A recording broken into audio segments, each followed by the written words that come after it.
Senator Gardenhauer, you're recognized on Senate Joint Resolution 1042. Thank you, Mr. Speaker. I move on third and final consideration, the Senate Joint Resolutions 1042. That's a proper motion, properly seconded. Discussion. Is there objection to the questions? Senator Gardenhauer. I think the clerk is going to read it. Mr. Clerk. Senate Joint Resolution 1042 by Senator Gardenhauer, a resolution relative to the shooting at the Covenant School in Nashville on March 27, 2023. Whereas on March 27, 2023, Audrey Hale shot and killed 3 students and 3 staff members at the Covenant School in Nashville.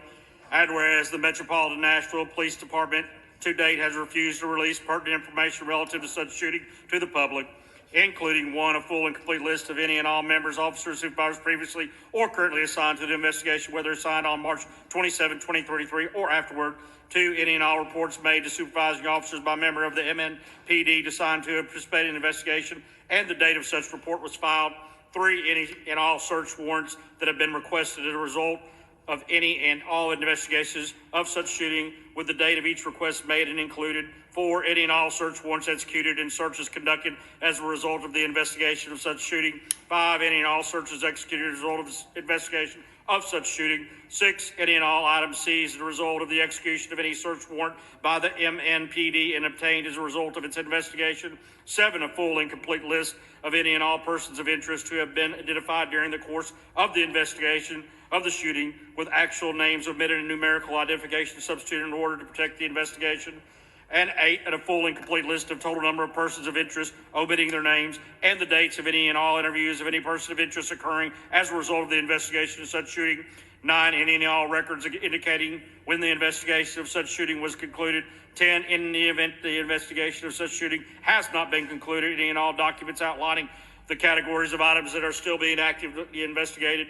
And 11, any and all analysis reports or any other information obtained from the FBI Behavioral Analysis Unit as a result of their analysis of the writings of Audrey Hale. And whereas the public's right to know and protect by the freedom of the press as guaranteed by the First Amendment to the United States Constitution, and is imperative that the aforementioned information relative to the shooting of the Covenant School in Nashville on March 27, 2023 should be released to the public as soon as possible. Now, therefore, be it resolved by the Senate of the 113th General Assembly of the State of Tennessee, the House of Representatives concurring, that it is the sense of this General Assembly that the above delineated information relative to the investigation of the shooting of Audrey Hale at the Covenant School in Nashville on March 27, 2023 should be immediately released to the public. Be it further resolved, they express our extreme disappointment in the Metropolitan Nashville Police Department's fail to release such information in a timely manner. Senator Gardenhauer. Thank you, Mr. Speaker. In mid-February, the Chancellor here in Davidson County requested all the attorneys meet in a room with her. Even though I'm individually a plaintiff in the lawsuit, she allowed me as Senate Judiciary Chairman to sit in with the rest of the attorneys on every side of the spectrum in this tragedy lawsuit that we have here. The upshot was, after all the posturing that's gone on for almost a year, 11 months from the time of the shooting, the judge finally said, as in most difficult cases, why don't the lawyers on this side figure out what you want or don't want, the lawyers on this side figure out what you want or don't want, and the lawyers over here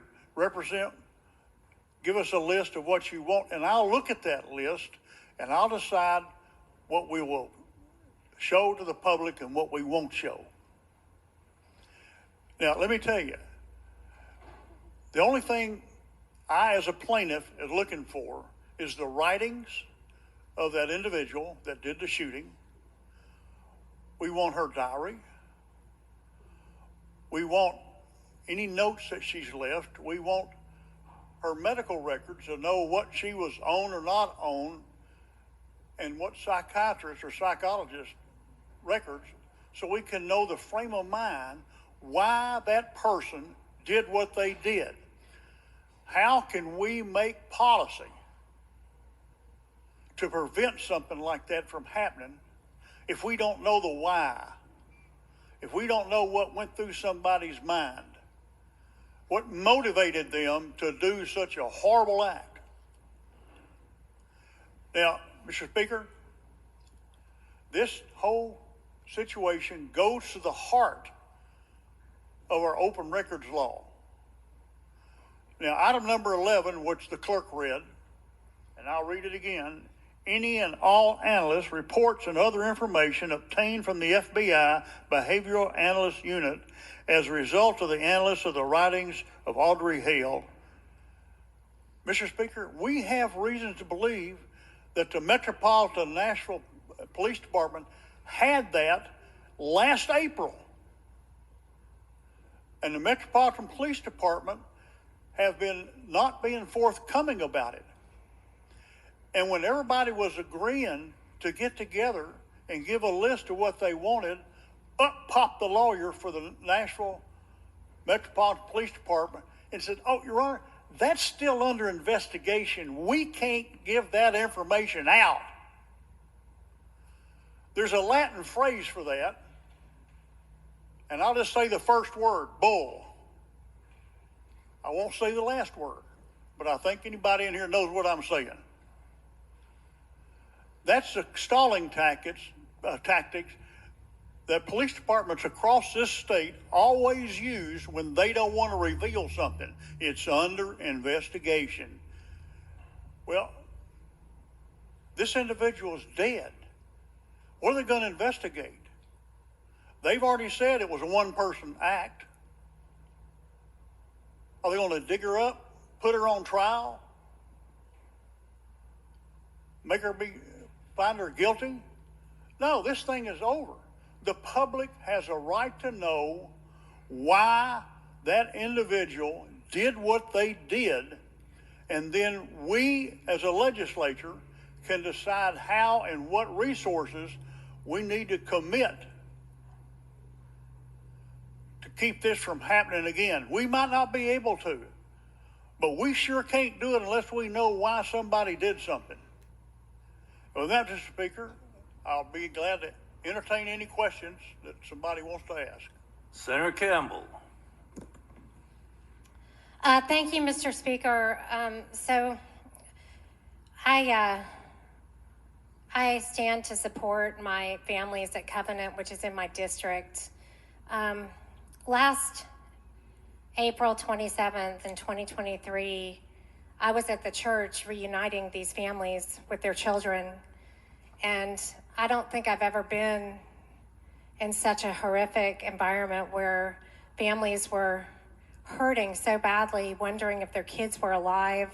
And since then, we all know that it has been just a year of trials and tribulations with the Covenant families coming to terms with what happened, taking their entire school to a different place, coming down here to advocate for common sense gun regulations, to ask for the state to do something, praying and convening on a regular basis to heal their community. This has been a really painful process for them, and they have asked that these documents from the shooter not be released.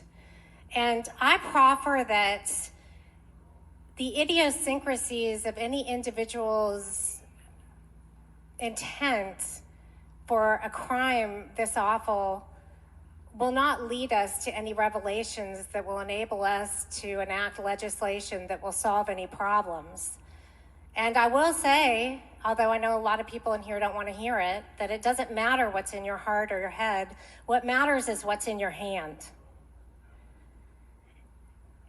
And regardless of what was going on with this person at this time, there's nothing that we can do possibly to anticipate the mental illnesses of people in our community and what they might do. And I just ask that we give the people of Covenant, the families who have been through such a terrible year, the grace of not having to have this release because they have asked us not to release it. Thank you, Mr. Speaker. Thank you, Senator Campbell. I have Senator Yarborough, Senator Crow, and Senator Nicely. Senator Yarborough. Thank you, Mr. Speaker. And while I have the utmost respect for the sponsor of this resolution, I do have significant reservations about passing a resolution that's about one case. We're not really supposed to get involved in how the law should get applied in one case. We're supposed to set policies for how the law should apply in all the cases. And if somebody's not abiding by the law here, well, they should. And I don't think anybody in this room objects to it. But what we shouldn't do is treat one shooting differently than another. We shouldn't create a different set of rules for one thing than the other thing.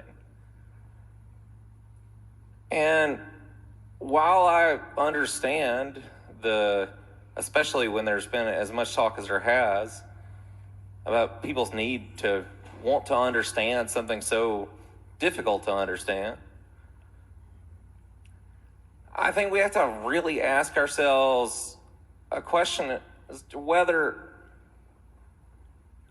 someone should be able to gain notoriety for their views, to create a platform for people because they shoot people.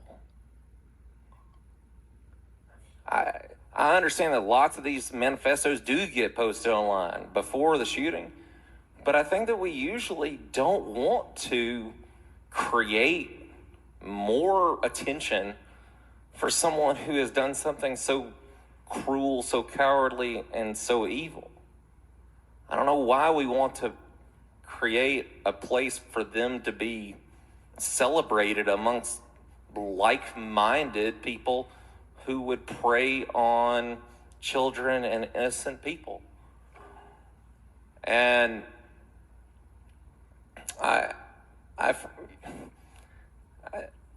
to say, again, with respect for the sponsor of the resolution, I understand that this was an unprecedented shooting, but this was a third mass shooting in Nashville while I've represented this county. There have been others across the state that all have different motives. I hardly think that the exploration of motive is the critical piece here for us. If we're trying to actually keep people safe, we could actually listen to law enforcement, we could actually listen to the experts, we could actually listen to the families who've been begging us to do something to keep them safe. And I don't think this is it. Thank you. Thank you, Senator Yarborough. Senator Crow. Mr. Speaker, the motive is one thing, but I think what this resolution does is important. We need to, more than that, know the commonality between these perpetrators of shootings. If we've had three, we need to know what's the commonality in all these. How many times have you and I, at our age, and Frank and Jan and Yeager, others that are our age, had somebody say, well, we didn't have this kind of shooting. We didn't have these kind of shootings in our day. Why are we having them these days? It's very possible that if we could get to the bottom publicly of these especially health records, for the purpose of knowing and trying to figure out the commonality between these shootings, I think you're going to see that psychotropic and gender affirming and those kinds of drugs are probably in every single one of these. And I had legislation this year that would try to mandate that the mass spec type testing that could take place to check these. And I think Senator Hensley had told me that the autopsy reports are public. But if we could make sure that we're testing for these sorts of things, we might see some commonality there and be able to do something about it. But at any rate, I think that's one thing that this resolution could lead to, is trying to find out why we're having these sorts of shootings these days when we didn't ever have them before. Thank you, Senator Crow. Senator Nicely. Thank you, Mr. Speaker. Senator Crow had a hearing early this year, and he had the same people back that were here last year. They were experts on the subject, and they said practically high 90%, practically all these shooters are on one family of drugs, SSRI, selective serotonin reuptake inhibitors. My own daughter was put on one for migraines. Within 2 days, she was dreaming about killing people. She came to me and said, Daddy, I got to quit. I'm dreaming about killing people. These drugs have a black box warning. It says right on the box, it might make you suicidal or homicidal. We know that. We know that just practically every one of these shooters in the various states, since they came out back in the late 80s, I think Xanax was the first one. Not long after that, we started having school shootings. We need to know if this young lady was on one of those drugs, one of those fluorinated antidepressants, these SSRIs. We need to know. We need to know every shooter. And if 90-something% of these shootings are all on one family of drugs, we need to take a hard look at that family of drugs. I wish everyone could have heard the testimony in Rusty's committee back early on, I think, the first couple of weeks of the committee. But we need to know. We can't make good decisions if we don't have good information. Thank you. Thank you, Senator Nicely. Senator Wally. Mr. Speaker, thank you so very much. Obviously, an extraordinarily painful and difficult conversation and topic, and I ache for my friend from Davidson County whose district this occurred in and who has to face these families regularly. I've had the privilege of getting to sit down and visit with several of them myself. And Mr. Speaker, I'm convinced that, out of the heart, out of the mind overflows all kinds of evil. This is one of those. And we are, in many ways, in the business of trying to not only understand, but predict and prevent. Without data, without information, we can't do that.